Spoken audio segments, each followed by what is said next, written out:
उत्तर प्रदेश के आगामी विधानसभा चुनाव 2027 को लेकर उम्मीदवारों की फाइनल टिकट पर अटकलें तेज होती जा रही हैं। उत्तर प्रदेश में Samajwadi party, Suheldev Bharatiya Samaj party, Bahujan Samaj party से लेकर कांग्रेस, भारतीय जनता पार्टी लगातार एड़ी चोटी का बल लगा रही हैं हर एक सीट पर जीत हासिल करने के लिए। इसी बीच अब वाराणसी के अलग अलग विधानसभा में पार्टियों की ओर से अपने उम्मीदवारों के समर्थन में पोस्टर बैनर के साथ दावा पेश किया जा रहा है। जी हां, अब वाराणसी में बल लगाया जा रहा है हर एक दल की तरफ से। वाराणसी की बहुचर्चित सीट शिवपुर विधानसभा सीट पर सभी की नजरें टिक गई हैं। जी हां, आपको जानकारी दे दें कि जिस तरह से भारतीय जनता पार्टी के साथ है सुहेलदेव भारतीय समाज पार्टी, ऐसे में देखा जा रहा है कि इस सीट पर बीजेपी के साथ साथ उसके सहयोगी दल सुहेलदेव भारतीय समाज पार्टी ने भी उम्मीदवारी के लिए पहले ही दावा कर दिया है। लेकिन सबसे पहले बात समाजवादी पार्टी को लेकर की जाए तो यहां एनडीए के लिए खास रणनीति बनाई जा रही है सपा की ओर से।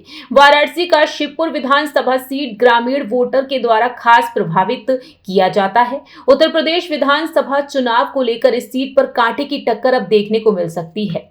दरअसल आपको बता दें कि बीजेपी के विधायक और कैबिनेट मंत्री अनिल राजभर का इस सीट पर कब्जा है, लेकिन चुनाव के महीनों पहले से ही इस सीट पर बीजेपी, सुहेलदेव भारतीय समाज पार्टी, सपा और बसपा की तरफ से मजबूत दावेदारी पेश की जा रही है।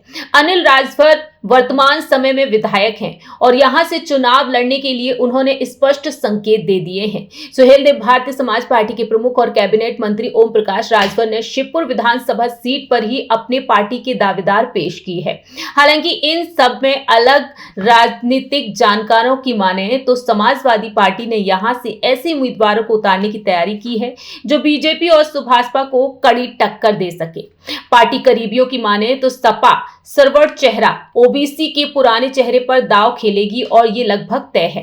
वैसे चुनौती से निपटना एनडीए के लिए आसान नहीं होगा, क्योंकि सपा अपने कोर वोटर के साथ साथ उसी उम्मीदवार पर भरोसा करने जा रही है जो अन्य जातियों पर अच्छी पकड़ रखते हो। समाजवादी पार्टी ने अपने नेताओं की उम्मीद से इस सीट पर जमीनी स्तर पर तैयारी शुरू कर दी है।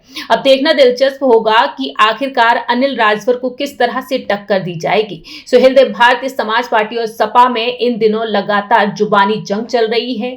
साफ तौर पर ओपी राजभर ने कहा कि सपा के कुछ नेता जो हैं वो बीजेपी के संपर्क में बने हुए हैं उनके द्वारा। अब आने वाले समय में देखना होगा कि आखिरकार सपा और सुभाषपा की ये जुबानी जंग कब रुकती है।